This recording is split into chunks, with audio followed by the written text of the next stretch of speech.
press, all of you are victims of the high-handed behavior of the Congress party and the India Alliance. Court's order has given a slap in the face of NDTV and DMK. DMK, which made big propaganda about secular principles, social justice and equality, now stands in court. It is DMK who wanted to play the religion card for vote bank politics in 2019. While it is very clear and evident, none of the persons or any citizen from Tamil Nadu has got any issues with respect to Thiruparankundram. It is the DMK who took a stand based on religion. In the name of protecting law and order, just because they want to appease somebody, DMK took a stand on the religious side, and on their side was not so. So the court verdict is clear. Now it's a slap on the face of the DMK and they stand exposed. Well, so the political reactions came in thick and fast, but what's the fallout of the case and the judgment?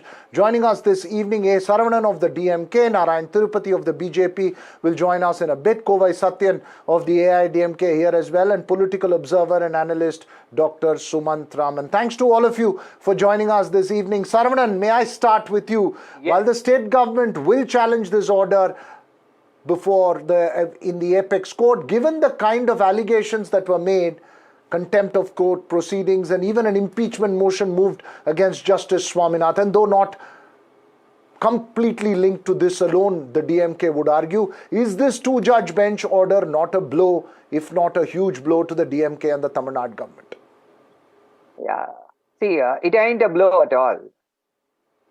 The single judge said there is a Deebatun near the dargah and it has to be lit. We gave evidences. Our argument is that it is a survey stone, and last 100 years they have not lit the Deepam there. And why suddenly these politically motivated persons filing a petition ahead of the elections and trying to create this atmosphere, a communally charged atmosphere? And we refuted that. The single judge passed an order stating that this is not acceptable. And now the division bench has agreed with the single judge, but a small difference is that he has not allowed the petitioner to go ahead and light the Deepam. He has allowed the temple authorities alone to go ahead and do that. This has not been done in the last 100 years. The ADMK government opposed it in 2014. Again in 2000, Selvi J. Jayalalitha was the chief minister. And again in 2017, when Mr. Edappadi Palanichami was the chief minister, several attempts were made. It was resisted by Mr. Edappadi Palanichami, and now only because they are in alliance with the BJP, they have no choice, and they have to toe the line of what the BJP is saying. And if you look at the press interview of Mr. Piyush Goyal, it is bit rich for the BJP to speak about dividing people on the basis of communal lines or any other lines, and it is also a bit rich for the BJP to speak about Hindu Dharma. BJP is not for the Hindus of this country. BJP works for a particular Hindus, the upper caste Hindus of this country. If BJP is really for the Hindus of this country, they are fighting for the Hindus of this country, they should have ensured 69% reservation for all the Hindus across the country. 10 years they were in power. Okay. They should have done that. They have not done that. So all right, you made your point. Let me get Kovai Satyan to respond. Kovai Satyan, Saravanan saying that the AIADMK stand is determined because of an alliance with the BJP. I'll come back to you, Saravanan. Let me quickly get Kovai Satyan to respond to what you have alleged. That the AIADMK stand on the Thiruparankundram issue is driven by its alliance with the BJP, while the party had a different stand earlier. Respond. Okay, let me give the merit to DMK Saravanan that it is based on our alliance dharma. But what we say is nobody is above the law. Please follow whatever the order has come from the judiciary. Unlike our Congress and DMK alliance, where their alliance is to kill innocent Tamilians, 1.5 lakh in Sri Lanka, where Congress will send arms and ammunition and DMK will be a mute spectator and a silent spectator and a backstabber of Tamil Nadu. This issue is a face in the slap of incompetent MK Stalin and his government. How many more lies they will shamelessly peddle to cover their incompetence? The first lie is 2014 prayer where AIDMK fought this case was one, and Madam Jayalalitha, CM, followed the same. That's what we are following. The prayer was totally different. The 2014 prayer is totally different. Now the prayer is totally different. The issue here is not about, this is not a disputed land or a disputed property.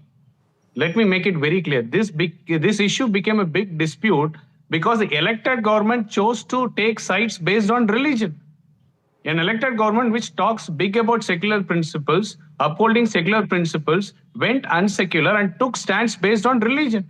They want to appease somebody because Udaynidhi Stalin constituency has got 20% plus minorities, and his fortune of getting elected in 2026 is solely dependent on them.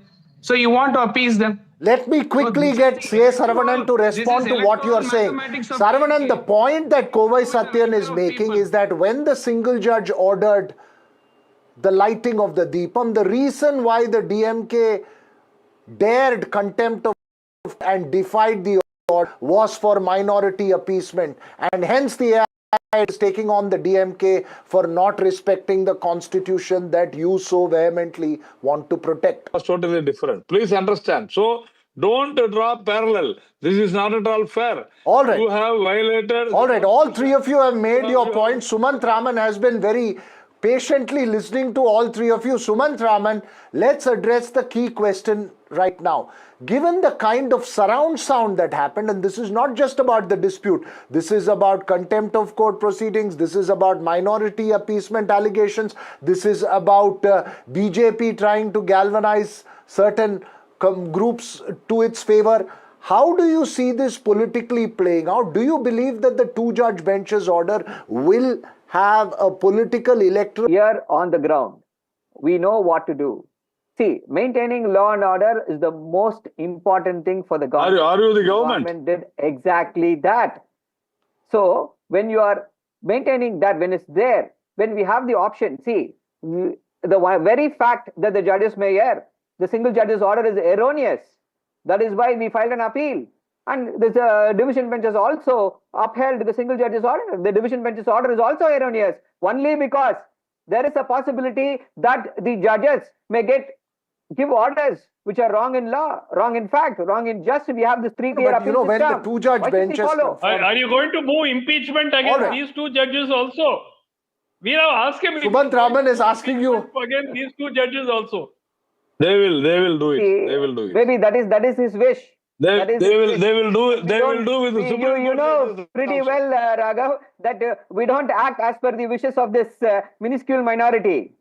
We have our own. All right, agenda. okay. We have the interest of the. No, well, let's move back to the serious question. Kovai Satyan and Narayan Tirupati, let me ask you a serious point. Minuscule minority. Let him come out. Let him get exposed. What do you mean by minuscule? No, let's What do you mean by minuscule? Raghav, I'll explain, Raghav. What is minuscule minority? Minuscule minority are the persons who peddle the narrative of the RSS repeatedly in TV shows. They are this minuscule minority. We are not. I will tell you what, them. Raghav, RSS is the majority. I belong to RSS. In BJP, everyone belongs to RSS. We are majority. We are ruling this country. How many words? We are ruling this country. We are ruling this country. We are ruling this country. You are an Indian. You are ruled by us. Everyone is ruled by us. Okay, as much as this is entertaining in a sense, let me get to the core issue here. Kovai Satyan, irrespective of what's happened in the courtrooms, on the electoral field, this is not an issue which resonates enormously, and the DMK seems to have achieved its objective, if it is minority appeasement, with this issue. I don't think so. They stand exposed here, Veer Raghavan. In the pretext of appeasing somebody, they have given more trouble to them. Because the rightful claims of the minority going forward will have a tough task, and they will face tough challenges because of this incompetent act by this government. 2004, when the peacekeeping meeting took place, it was very clear that if a lamp which is lit beyond 15 meters, we don't have an issue. If this DMK government has proved in the court today that the lamp is situated well within the 15 meters from the dargah, then their standpoint of law and order issue would have taken credit. Court would have appreciated them. They failed. Now he is saying that one person is not the representative of majority. Kanimoli, how come she represented the ASI? Claiming that Deepatun to be the survey stone. Was she does he belong to archaeology department? Tirupati also to respond. Narayan Tirupati, go ahead. And then I'll give the last word to Sumant Raman. See, it is very, Veer Raghav, it is very shameful. It is very shameful on the part of the. Here is not they are the voters. Every voter who has voted has the right to question the ruler. The ruler should have the patience to listen and give an answer. And what DMK does is they abuse whoever questions them, or they put them. Veer Raghav, They go and arrest them in the midnight and put them behind bars. Veer Raghav, this is very shameful that these people, the Dravida model government, with all their departments going and saying that it is a survey stone. Then suddenly one department goes and say it belongs to Dargah. Another one says it belongs to Jain people. See, all these tamasha. But the fact is that for hundreds of years it has not happened. No. See, that is different. That is for the court to decide. point. Veer Raghav, you are not a judge. Veer Raghav, you are not a judge.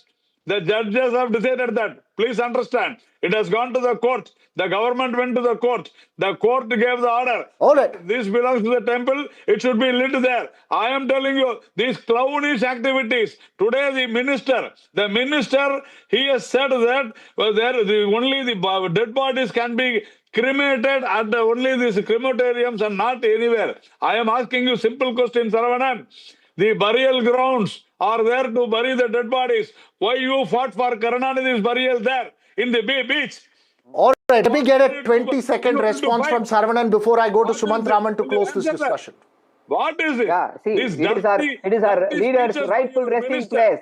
That is why we approached the court, and that is why we fought. Our leader, great Dr. Kalaignar, is a warrior. It is his last breath. Even after his last breath, he fought. And he got his Sumant Raman. It is a fundamental right. No, let's leave the political discussion let's keep the political discussion to the issue before us at the moment. Sumant Raman, very briefly, put this in a nutshell to us. Who has come out stronger and what is the impact of this you see in the coming assembly elections? Well, obviously the impact is unlikely to be huge, but there will be an impact, Veera.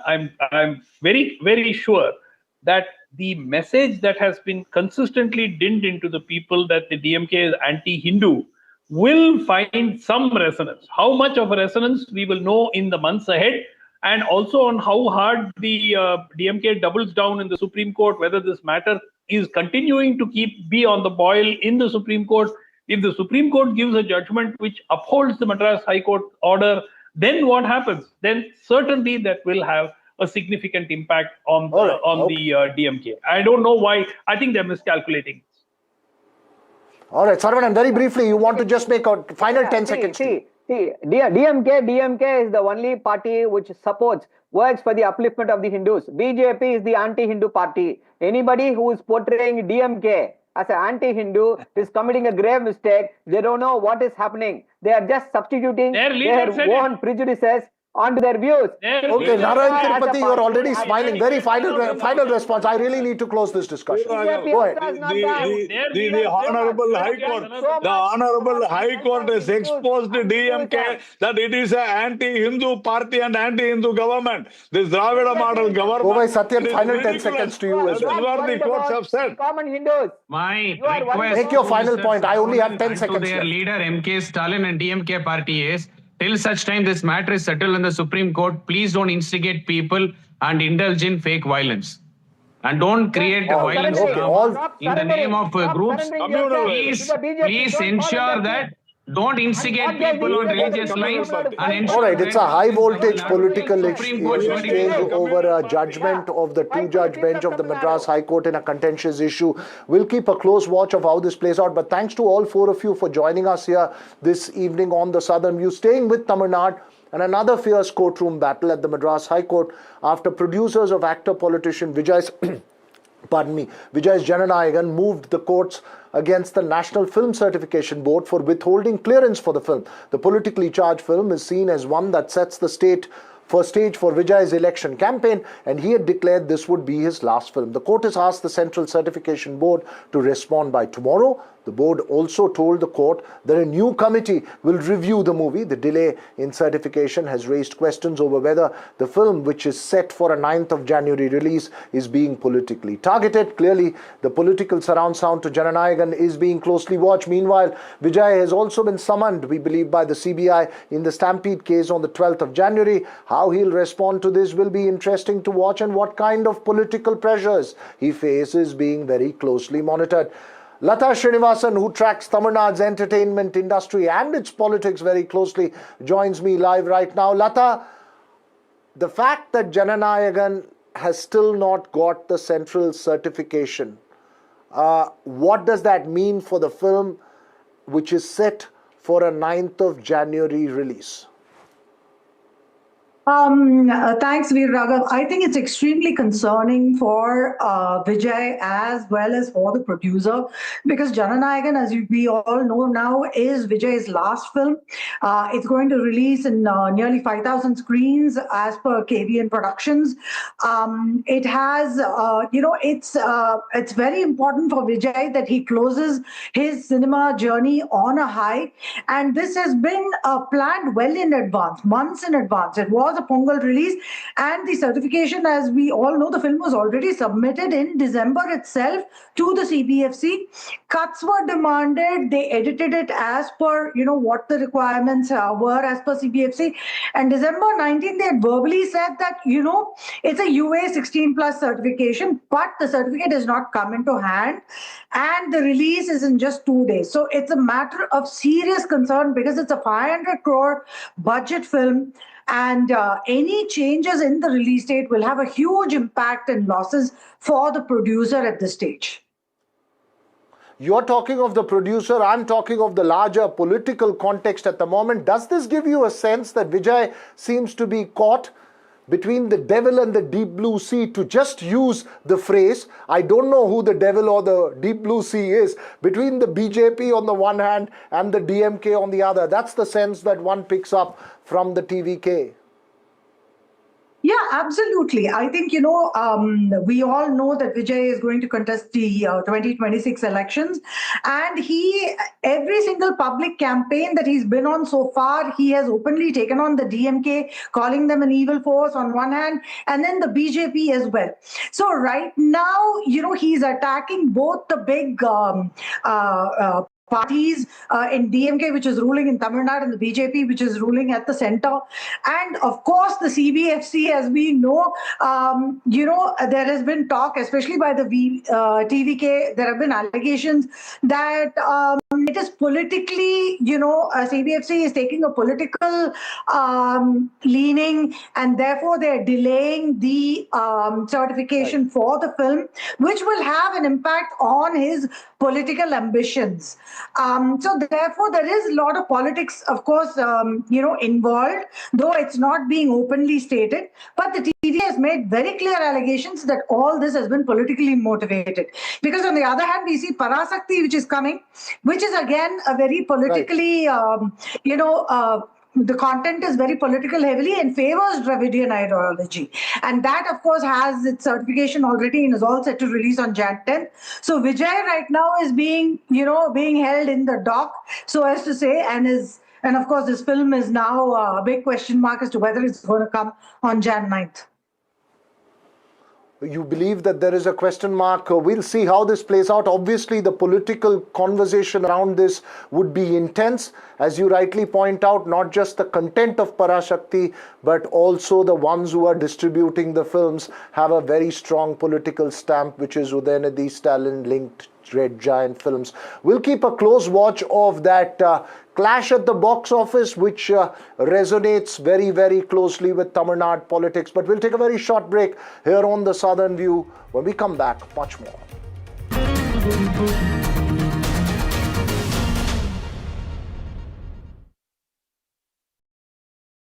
21 days in Kashmir. People have bombarded me, friends, with requests for an unfiltered list of things I saw and observed on the ground. Very special ground report from the line of control. There were some children who've lost limbs in the shelling. They're now India's smallest but possibly the most powerful crime family. Cough syrup has killed at least 25 children. Gaikwad sahab, aise mat kijiye. Suddenly people are wondering about the weaponization of India-Pakistan cricket. We live and breathe elections. You will not believe your eyes or ears when I show you what I'm about to do. And for a country that has fought so many wars in the mountains and at high altitude. We're standing on the Indian Navy's newest warship. The line of control, Shiv Arur, NDTV. Across the country. He has tracked the pulse of power from Washington to Korea. Witnessed history being made in global capitals and conflict zones. Brought clarity to complex issues of national security and international affairs. Aditya Raj Kaul, covering international affairs like no one else. Only on NDTV network.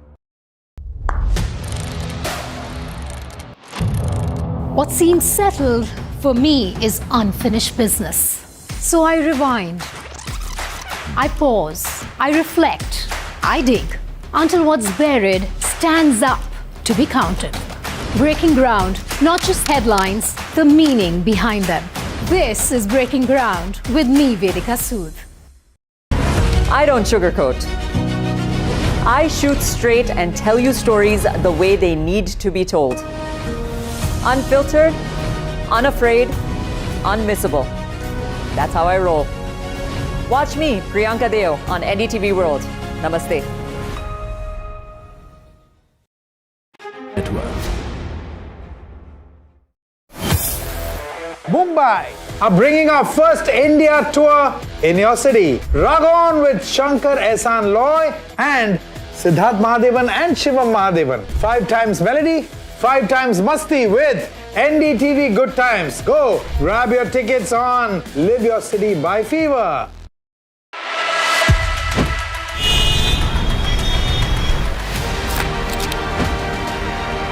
It is Asia's richest civic body. 2026 begins with Big Bang BMC poll. High stakes Mumbai battle loading. Can BJP extend Maha winning streak?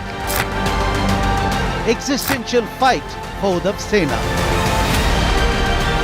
Can the Congress strike a comeback? Maha civic body, massive implications. NDTV tracks the Maha build-up, battleground BMC.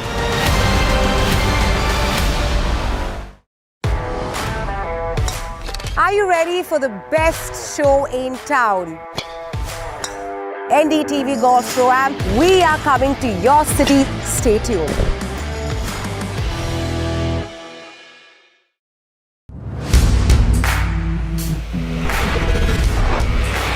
Alright team, our new order show is ready. Now we need a promo. Something cool, something sharp.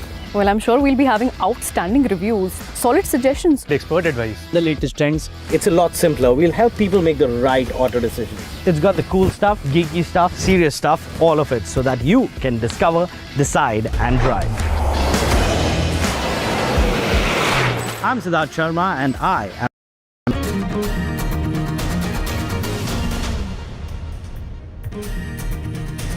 Welcome back. Now to Karnataka politics, and despite all the speculation of a power change, the political allegations, Chief Minister Siddaramaiah today hit a milestone set by late Congress Chief Minister Devraj Arsh. He has equaled Devraj Arsh's 2,792 days in office record for the longest serving Chief Minister of the state, which he'll achieve tomorrow. In a state with multiple political convolutions and constant change, where Chief Ministers have struggled to finish a full term, Siddaramaiah hitting the record has come amidst a sharp challenge from within, from his own Deputy Chief Minister D.K. Shivkumar, and also from outside from the BJP. Does this mean certainty for the rest of his term, or is the possibility of a mid-term change still a clear and present danger for Siddaramaiah? Siddaramaiah, while saying he is confident he will finish the term, has said the final decision he leaves to the party high command. Listen in to Karnataka's longest serving Chief Minister before we head to a quick political face-off. ಪರಿಪೂರ್ಣ ಅವಧಿ ಮುಗಿಸಿ ಇತಿಹಾಸ ಸೃಷ್ಟಿ ಮಾಡ್ತೀರಾ? ಮತ್ತೆ ಅದು high command ಅವರು ತೀರ್ಮಾನ ಮಾಡೋದು. ಹೈಕಮಾಂಡ್ ಅವರು ಯಾವಾಗ ತೀರ್ಮಾನ ಮಾಡ್ತಾರೆ ಅಂತ ಗೊತ್ತಿಲ್ಲ.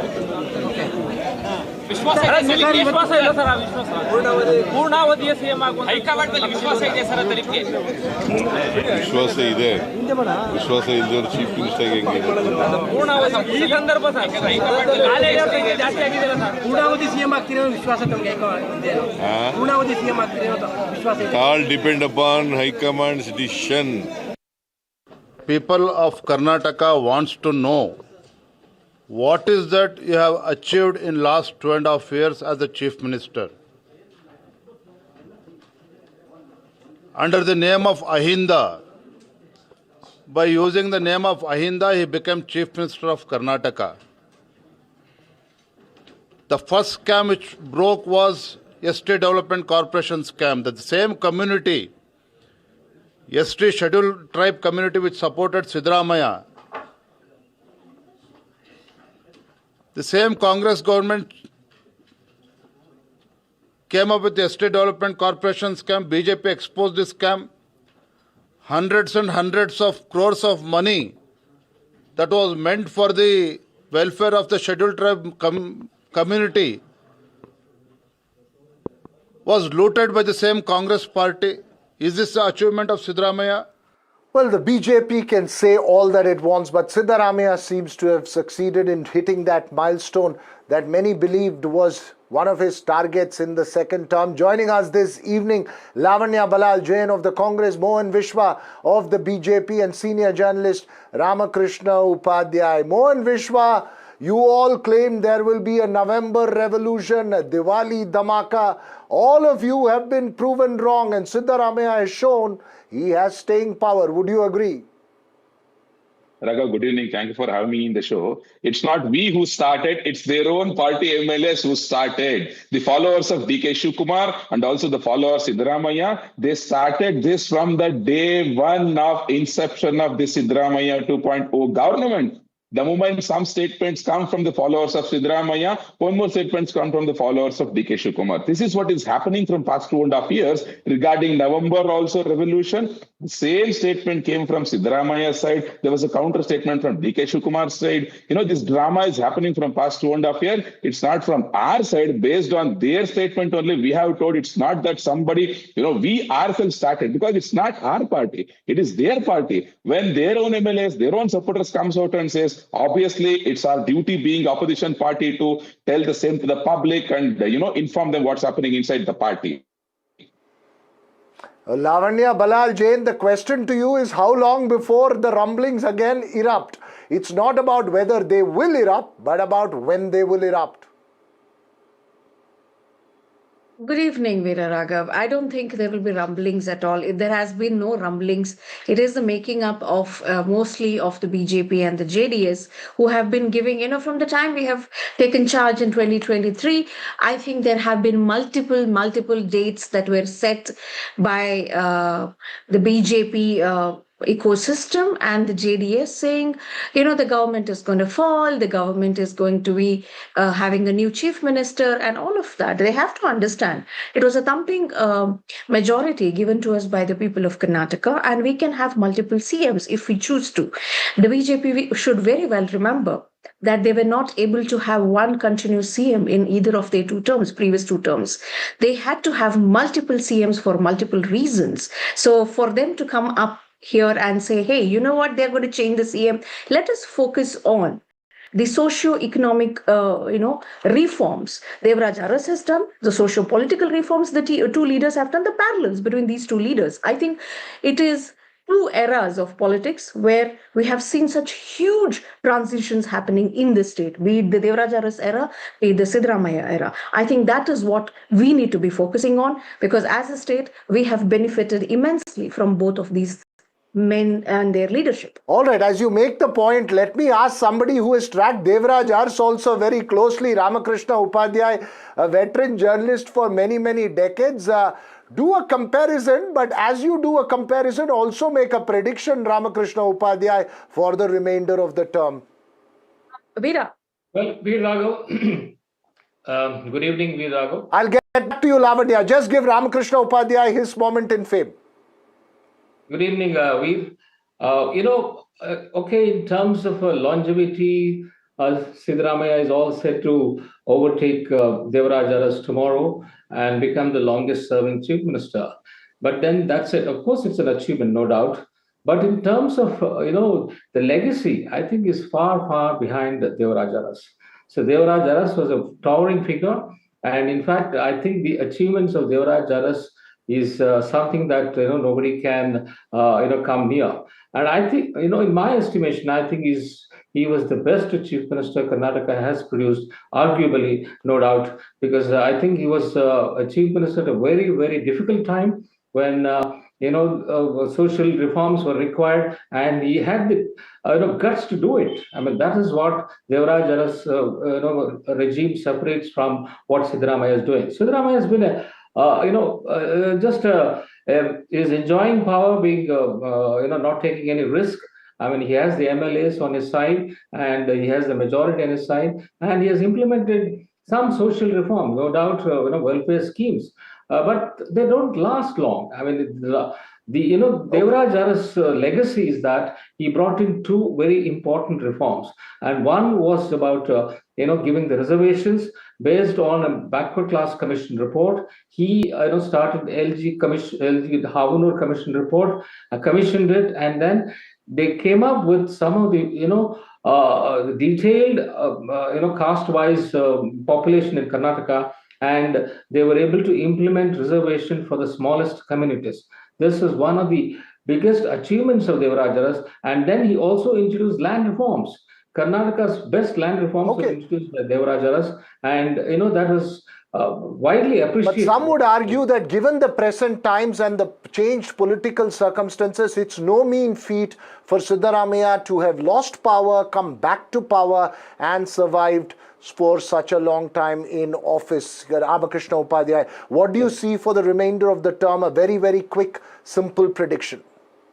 Well, I think Siddaramaiah is going to now go on a celebratory mood, and though there might be pressure on him to step down, but I think it has eased quite a bit. Shiv Kumar doesn't know whether he's going to get any chance at all. I don't think unless Siddaramaiah himself is ready to step down, it's not going to happen, because Siddaramaiah is all powerful now. That's an important point that you make there. It's been something that we made repeatedly. Lavanya Balal Jain, again I go back to the question. Please complete the point that you were going to make, as well as answer the question that looks like the rumblings may still erupt at some point of time. Will there be a change, or will the remainder of the term see the same chief minister?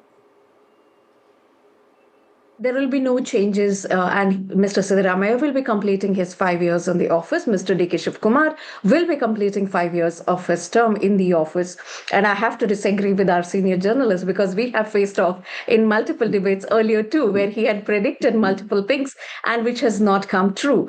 Everything has come true, madam. Everything has come true. Please tell me one thing which has not come true. No, but it hasn't come true so far. Today is her moment, Ramakrishna Upadhyay. We have all those who predicted have been proven wrong today. Go ahead, Lavanya. Mr. Upadhyay, if you could keep quiet for a second.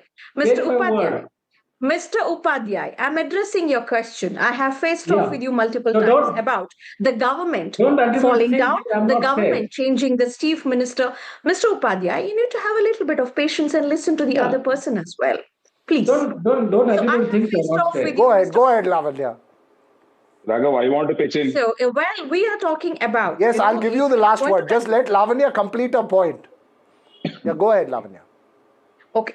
So, as I was saying, the both leaders, their eras are marked with social welfare schemes. Mr. Siddaramaiah, who has been accused multiple times by the BJP government of bringing multiple social welfare schemes, is Anna Bhagya and a lot of other Bhagya schemes. He's called Bhagyagala Saradhara. The BJP government has gone ahead and copied the same welfare schemes in multiple states across India. And today for them to say, hey, you know what, these freebies do not work in India is false. So all I would like to say is we are going to have a robust government for the remainder of the 2.5 years. And it's a great, moment for Karnataka, because a stable government is very, very important in the state. We have seen how... Mohan Vishwa what Lavanya Balal Jain is saying is that the BJP needs to have patience till the next elections. Nothing's going to change before that. You're the one who needs to be patiently watching the Congress government perform. That's Lavanya Balal's point.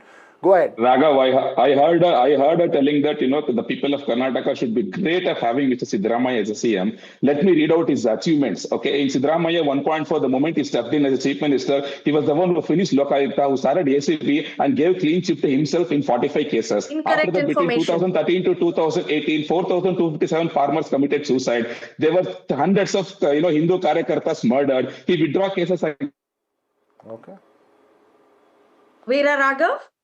You have to tell your guest from the BJP he is liable to lawsuit if he comes here and uses fake news. The line with the BJP guest seems to have frozen. This is not the way to. Okay, listen. Hello, Raghav, can I continue, please? Yeah. Just go ahead. For 10 seconds, finish your point. Yeah, exactly. So he's known as Mr. Detramaya. He was the one who has increased Karnataka debt to surpass 1 lakh crore for the first time in the history in 60 years. And last 2.5 years, for 3,16,000 crores has increased. Come on, for what basis he's going to... 10-second response from Lavanya Balal before I close the scam. The duty of the BJP to run down the opposition leader. They do not have anything positive to say, despite you don't have answers. Achievement during the you don't have answers to my question. We just closed the COVID scam. You don't. The report of the COVID scam. All right, okay, that face-off will play out. Ramakrishna Upadhyay, I think we'll have many more chances to discuss. But thanks for putting all of it in perspective, and thanks to the two of you for joining us. We'll move away from politicians in Karnataka to the techie who defines perhaps the spirit of Bengaluru. And this techie has gone viral for turning his helmet into a traffic police device using artificial intelligence. Ritu Raj Purohit meets one of these innovative techies in Bengaluru to tell us this story. Listen in. IT city Bengaluru often battles with traffic chaos, but this time in a city-based techie basically has come out to prove that it's not important that authorities need to enforce laws or rules. All that really matters is intent and innovation. Well, you heard me right. This is Pankaj Tawar that you can see riding with this helmet. Of course, the helmet quite looks very normal, but it's not a normal helmet. You can see there's a webcam that's basically installed on this helmet that captures the violators. Now, the traffic violations that it captures, to break that down for our viewers, it captures no helmet. It also captures of those people who tries to jump the red light signals, the dividers for that matter, and other violations as well. It's just that the data is basically in the city doing its job. How did you really come up with this innovative idea? Is it a frustration in the city of a traffic that has really led to you to come up with this innovative idea with the webcam? Just explain us about the idea that has come to you and how did this really arrive? Yeah, it's definitely came out of my frustration. So when I was riding in Bangalore city, I felt like a lot of people were violating traffic rules very casually. And it's dangerous for them as well. It's dangerous for the people riding on the road as well. Right? And I figured out that there's a way to report to Bangalore police if there's any such violation. For example, if someone is driving without helmet or someone is driving in the wrong lane. But it's manual. You'll have to either submit a report via email or via WhatsApp number or via an app. So I was trying to figure out a way to automate all of that stuff while I was riding, because on bike, it's nearly impossible to sort of click photos and report. It's very near to impossible stuff. So this is why I came up with this idea. So there's a webcam attached to my helmet. It's not a normal webcam. It's an AI camera which is attached, and it's connected to a device which is there in my pocket. Okay. If you can bring that out, show us, explain us about it. Yeah, so I can hold it for you. Okay. Yeah, so this is the device. It's a very simple device. It's a Raspberry Pi. It's a mini computer which does the processing with the real-time feed which is coming from this device. Okay. This webcam. So what exactly happens is when I'm writing, so this camera transmits the real-time feed to this Raspberry Pi device, and it real-time processes the data and figures out if there is any violation. So right now I'm able to detect 2 or 3 violations. One is the primary one is riding without helmet. Okay. Second is someone riding in the wrong lane. Or third one is someone jumping the divider. So once it figures out that there's a violation happening, then it does a second level of verification. Okay. Yes, and it asks ChatGPT, it uses GPT-4 model from OpenAI, saying, hey, I figured out this is a violation. Do you agree with that or not? Okay. And then GPT will do its own reasoning and come up with a confidence score. So for example, it says, hey, I am 96% confident that this is a violation. And this is the information about it. There you see Pankaj Tawar highlighting a lot of aspects about his innovation and how it really can contribute to a city like Bengaluru. With video journalist Govendri Rajpurohit for NDTV in Bengaluru. Well, imagine if every helmet could capture traffic violations and those get reported and get acted upon. We'll possibly have much less traffic violations, which could help in easy movement of traffic as well in the city notorious for its traffic. But yes, the techie finds a solution. Again, how much it will be implemented, we'll see. That's all we have time for on the Southern View this evening. News and updates continue right here on NDTV.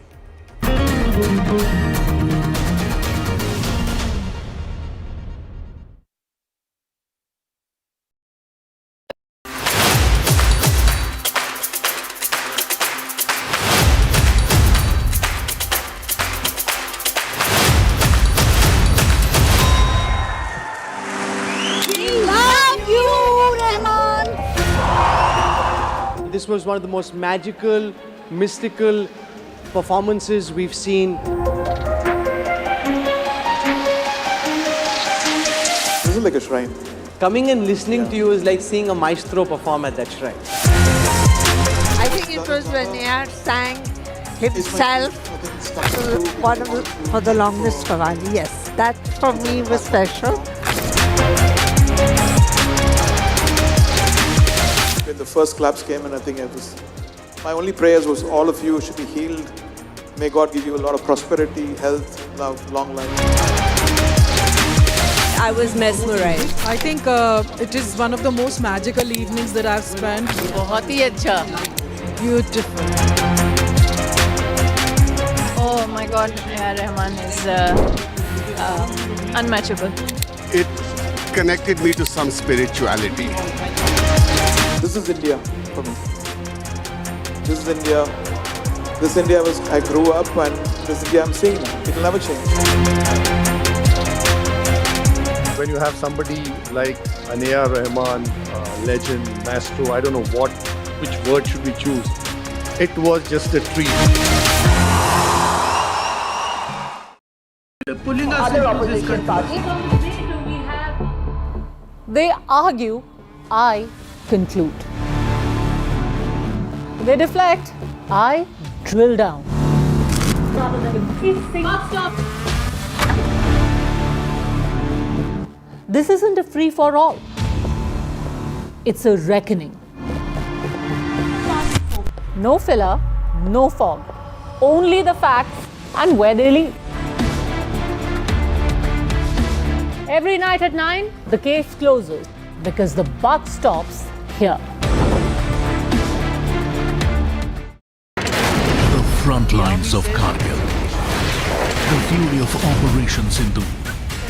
So many attacks. The chaos and cries of disaster zones. To fighter jet cockpits. And the world's most defining interviews. It's incredible. He has seen history break. Live, unfiltered. 20,000 hours of live broadcasting. Welcome to Left, Right and Centre. Hard facts. War-struck country. Hard questions. In the Ukraine. 30 years of trust. In the Kargil area. North Ukraine. In France, in Italy. At Srinagar. Vishnu Shom for NDTV. Vishnu Shom. Only on NDTV. A very special moment for us as we announce NDTV Master Stroke, the NDTV Art Awards. NDTV presents the Master Stroke Art Awards, an odyssey of creative brilliance where the masterpiece meets its ultimate recognition. NDTV bringing this subject forward would have a great integrity of putting it forward where people could understand the importance of art. This award that is being started, I'm sure is going to be amazing. Art for India and for Indians is an expression of our Atmanirbharta. It's actually quite a formidable jury, so I think we'll reveal a lot more as we go along. This is an amazing platform, I think, today what you're doing. Honoring the masters who define our creative landscape. Coming soon on the NDTV network.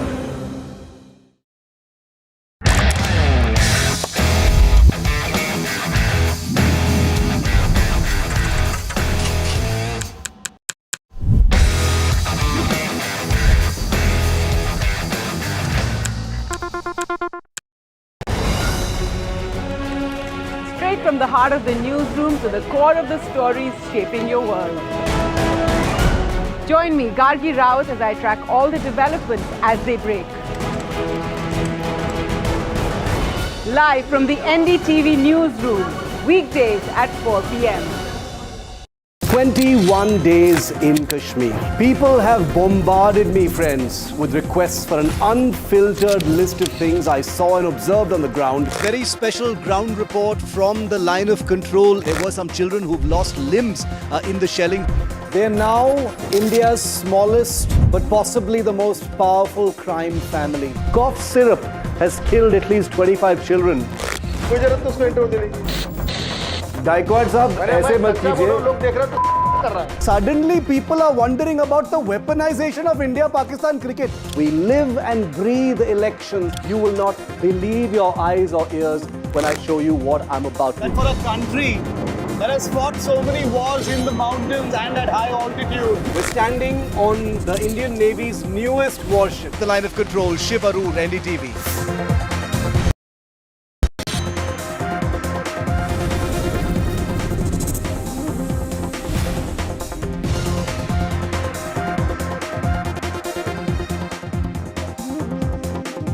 Good evening and welcome. You're on India Matters on Tuesday night with me, Shiv Arur. Let's, as always, get you straight to the top stories I'm tracking at 8 tonight. It's a big win for Hindu groups and a big set for the Stalin government. The Madras High Court has upheld the Deepam light verdict. Says only temple can light lamp on the ancient pillar. Says issue is being politicized. DMK now has escalated it to the Supreme Court. Senior Congress leader Prithviraj Chavan has stoked a fresh controversy comparing India with Venezuela and asking if US President Donald Trump could kidnap Prime Minister Modi. He said it tongue-in-cheek, but it has triggered a big political fight. Shameless, says the BJP, after left-wing student groups raise anti-Modi and anti-government slogans during a gathering at the JNU campus in Delhi after India's top court denied bail to Umar Khalid and Sharjeel Imam in the Delhi riots case. 2.89 crore names deleted after SIR exercise in Uttar Pradesh. Congress calls it a murder of democracy. BJP hits back, says effort will improve and purify the electoral process. Vijay's Jananayagan faces trouble with the certification board. Producers move Madras High Court, which orders the censor board to respond by tomorrow. Board tells court it will have a new committee review the politically charged film set for a week release this week. But on the show tonight is our continuing focus on the aftershocks of Trump's big intervention in Venezuela. But the spotlight has shifted now to India because the Indian opposition is now fantasizing about regime change here in India. One leader is even openly talking about Modi being kidnapped just like Maduro was kidnapped in Venezuela. Is this a wet dream of the opposition, or is there a real threat of deep state in the United States and elsewhere trying to effect regime change here in India? We'll talk facts tonight on India Matters. And also coming up at 8:30 p.m., it is a blockbuster clash for the ages between Janan and Parasakti, two films of the political divide pitting the ruling DMK against newcomer Vijay on the battleground Tamil Nadu. That's the big filmy debate I have lined up for you. But let's get started with our lead story tonight.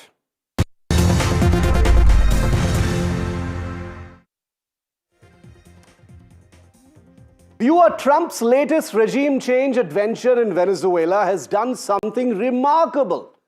It has energized India's opposition. not in horror or protest which they reserve for their self-righteous statements, in barely concealed fascination. As Donald Trump rolls up his sleeves and starts talking about who gets conquered next, including territories of a NATO partner like Greenland, the Congress party has suddenly discovered the sanctity of sovereignty. Veteran Congress leader and former Maharashtra CM Prithviraj Chavan even joked about whether Narendra Modi, the Indian PM, might be kidnapped next by Trump. Tongue-in-cheek, perhaps, but jokes have a habit of revealing what lies beneath, what your instincts are, what you're feeling, what you're thinking, especially when they come from such a seasoned political hand. Because let us be honest, the Congress party, pretending outraged by regime change abroad, is a bit of a joke, frankly. This is a party that has spent years now soft-peddling regime change right here at home, sometimes nudging it, sometimes hinting at it, sometimes openly yearning for it. Remember March 2023, not so long ago, Rahul Gandhi in the United Kingdom, in Cambridge, in London, on camera, wondering aloud where the EU and the United States were as India's democracy allegedly collapsed. The so-called defenders of democracy, he lamented, were nowhere to be seen. What was that if not an appeal to foreign powers to intervene politically in India's internal affairs? I remember how very aggressively defended and said this was not an invitation to a foreign hand. But then please enlighten me what else that was meant to be. The angry, entitled cry of someone raised to believe he can enlist foreign help if elections don't go his way. That's what it was. Now, the BJP has long accused the Congress of flirting with this foreign hand, of courting figures like George Soros and his ecosystem, famous for pouring billions to represent vested interests in inconvenient governments, of hoping that global pressure, deep state impulses, or an international mood swing might succeed where elections have not. For the Congress party, it's almost like the regime change sapna is all that is left. It is all that remains now. Add to this the repeated foreign interest around protests here in India, like the farm law agitation and the CAA protests. Opposition leaders openly dreaming of Bangladesh-style revolutions and Nepal-style anarchy, fully aware that in those countries, foreign hands were not just interested observers in the violence, but active participants, culminating, for example, in the installation of Mohammad Yunus in Dhaka in 2024. So when Trump shifts regime change from planting seeds to sending helicopters into a sovereign country, from moral sermons to the Delta Force, do not be surprised that India's opposition is somehow feeling enthused and energized suddenly, because suddenly regime change is the flavor of the season and it seems more accessible than ever before. This is not so much about outrage as it is about opportunity. I can well imagine that some of you will be wondering, why is Shiv Arur once again attacking the opposition on this issue? The answer to that is it's important to expose the dangerous duplicity of a core part of our democratic system, the opposition, which has normalized fantasizing and weaponizing a foreign hand. 2 weeks ago, Reuters, the world's largest news agency, ran a column titled "India Begins to Ponder Life After Narendra Modi." A completely speculative,